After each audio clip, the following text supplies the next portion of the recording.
Assalamualaikum warahmatullahi wabarakatuh. Perkenalkan, nama saya Lena Lisviana dan rekan saya yaitu Ade Eka Julia Hartanti. Kami dari Prodi Pendidikan Guru Sekolah Dasar, Fakultas Keguruan dan Ilmu Pendidikan, Universitas Swadaya Gunung Jati. Ingin memaparkan mengenai tradisi kunjungan ke objek wisata Keramat Pelangon serta mitos monyet pesugihan di Cirebon. Pelangon berasal dari kata Tegal Kelangenan yang berarti sebuah tempat atau bukit untuk menenangkan diri.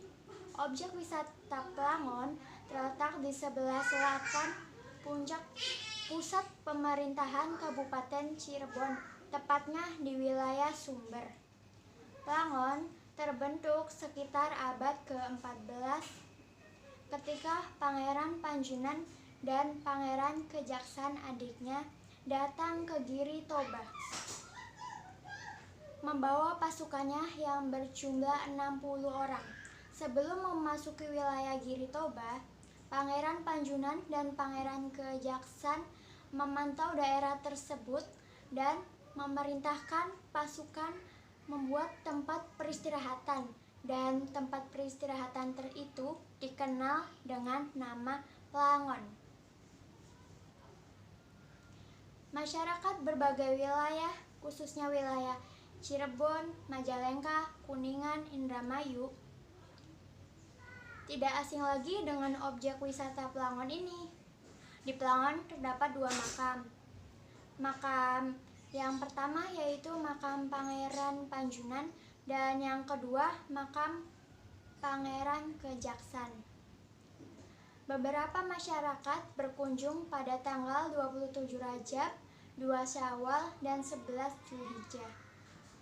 Masyarakat berkunjung pada tanggal tersebut dikarenakan bertujuan untuk memperingati wafatnya Pangeran Panjunan dan Pangeran Kejaksan.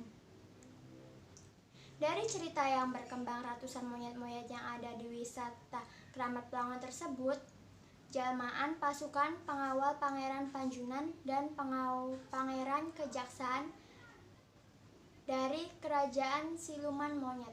Monyet tersebut abadi karena menjaga kelestarian makam Pangeran Panjunan dan makam Pangeran Kejaksan. Nah, ketika memasuki objek wisata Keramat Pelangon, akan menemukan gapura yang bergaya Hindu Majapahit, serta di deretan tangga yang menuju puncak Pelangon. Jumlah tangga tersebut tidak ada yang tahu. Menurut orang yang pernah berkunjung dan menghitung jumlah tangga selalu berbeda. Menurut penduduk sekitar, ada yang aneh, yaitu pada tanggal 1 Muharram. Apa yang aneh? Pada tanggal 1 Muharram, monyet-monyet yang berada pada wisata Keramat Pelangon meskipun ditebarkan di sepanjang jalan yaitu makanan yang banyak sekali, monyet-monyet tersebut tidak sama sekali turun, malah kebanyakan bersembunyi di balik pohon dan di atas pohon. Bahkan tidak ada satu monyet pun yang turun dan mau mengambil makanan. Monyet yang ada di wisata Keramat Pelangon menurut kacamata paranormal merupakan monyet siluman, di mana monyet tersebut bisa menjerumuskan orang yang ingin kaya dengan cara instan. Raja monyet siluman akan mengetahui seseorang yang datang. Dalam hatinya sudah diniatkan ingin melakukan pesugihan. Orang yang meminta pesugihan tentunya sudah bersedia untuk menumbalkan anggota keluarganya. Selanjutnya akan dijelaskan oleh rekan saya, yaitu Ade Eka Julia Hartanti. Gambar tersebut merupakan objek wisata Keramat Pelangon. Gambar itu diambil dari berbagai sumber di internet. Bisa dilihat bahwa ketika memasuki objek wisata Keramat Plangon, akan menemukan gapura bergaya Hindu Majapahit. Hal itu merupakan asimilasi dari kebudayaan. Ada juga tangga yang menuju puncak objek wisata Keramat Plangon. Tidak ada yang tahu berapa jumlah tangga tersebut. Kemudian, ada 2 makam, yaitu makam Pangeran Kejaksan dan Pangeran Panjunan, serta banyak sekali monyet yang berkeliaran di objek wisata Keramat Plangon. Berikut ilustrasi orang yang berkedok ziarah kubur, tetapi malah meminta pesugihan. Hal tersebut tidak patut dicontoh, karena merupakan penyimpangan dari nilai sosial dan keagamaan seseorang yang melakukan hal tersebut. Dari hal tersebut sangat disayangkan, tidak ada kebijakan dari pemerintah mengenai hal pesugihan, tetapi kembali lagi kepada keyakinan dan pribadi masing-masing tiap orang.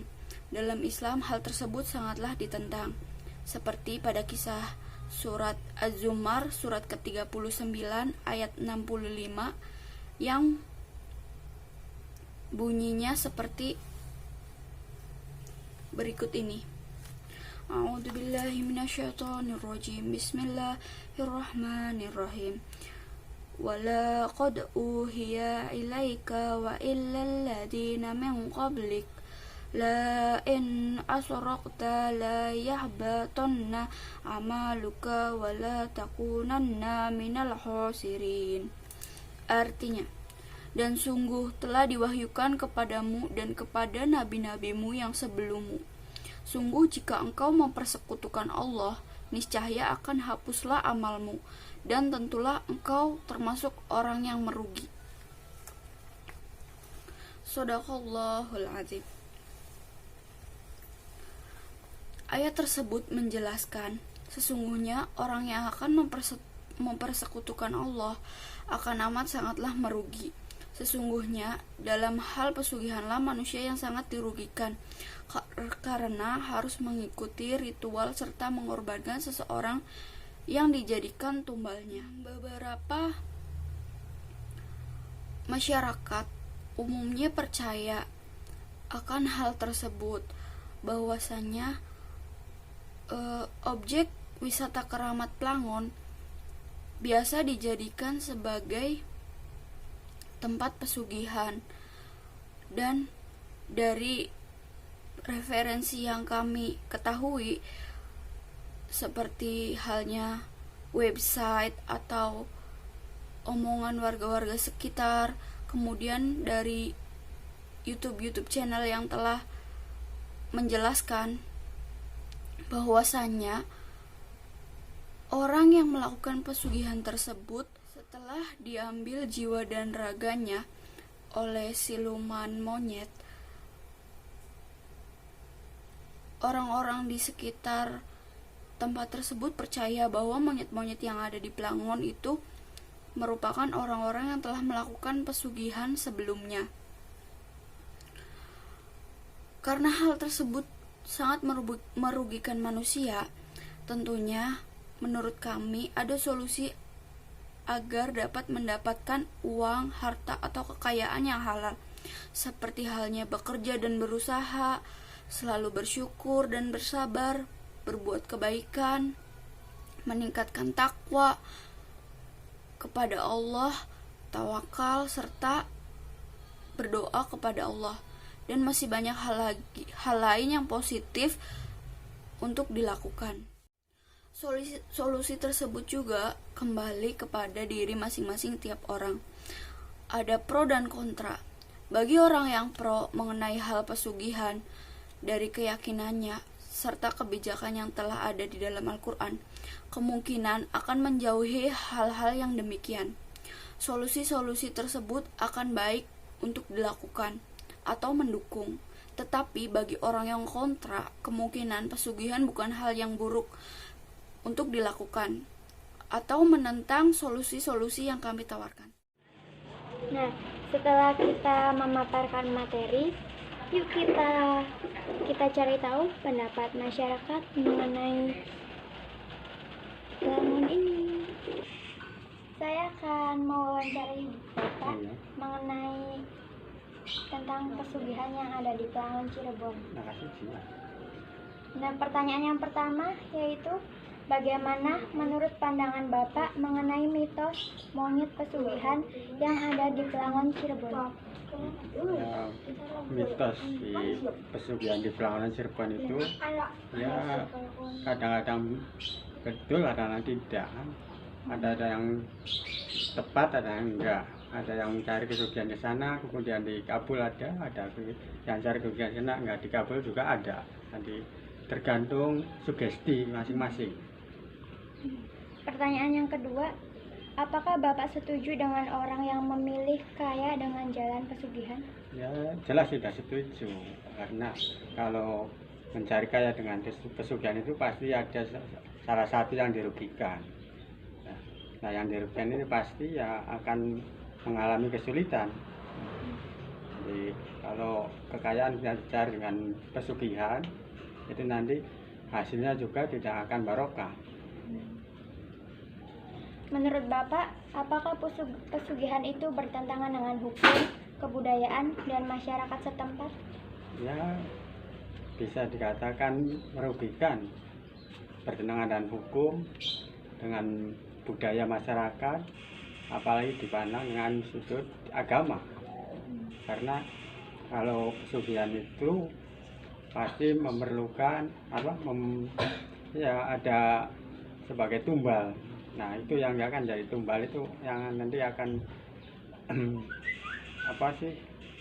ya yang jadi tumbal nanti itu siapa saja nanti yang bisa dicari untuk tumbal pesugihannya. Dan mengenai hal pesugihan, kelompok kami tidak merumuskan mengenai kebijakan-kebijakan guna memecahkan masalah tersebut, karena hal tersebut balik lagi ke diri masing-masing setiap orang.